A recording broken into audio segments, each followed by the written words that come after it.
মক্কে আল্লাহ তাআলা বলেন তোমরা তোমাদের নবীকে ফলো করো, তোমরা তোমাদের নবীকে অনুসরণ করো, তোমরা তোমাদের নবীকে ফলো করো, অনুসরণ করো। নবী যেভাবে চলে ওইভাবে চলো, যেভাবে চলতে বলে ওইভাবে চলো।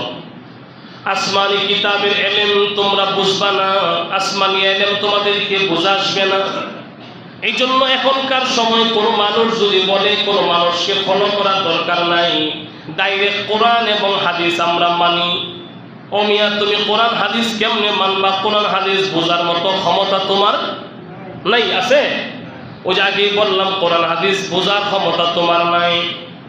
কোরআন হাদিস বুঝতে গেলে অনেক প্রকার এলেম লাগে। এর মধ্যে প্রসিদ্ধ মুহাদ্দিসরা বলেন 18 প্রকারের এলেম লাগে, 18 প্রকারের এলেম। মিয়া, তোমার ফেলে ফাললে এক প্রকার এলেম বের হবে না। তুমি বলো আহলুল্লাহদের সহবত পাওয়ার দরকার নাই, নবীর সাথে যাওয়ার দরকার নাই। তুমি বলো কোনো হক্কানি।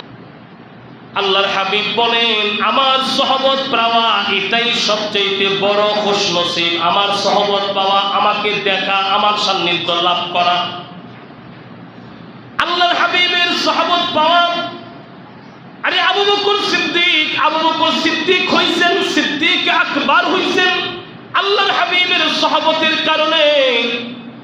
এলেম বেশি হওয়ার কারণে না, এলেম বেশি হওয়ার কারণে না। আমল বেশি হওয়ার কারণে না, আমল বেশি হওয়ার কারণে না। ঈমানের সাথে আল্লাহর নবীর সহবত পাইছে। হযরত ওমর ইবনে খাত্তাব আমিরুল মুমিনিন হইছে আল্লাহর হাবিবের সহবত পাওয়ার কারণে। তবে হ্যাঁ, ঈমানের সাথে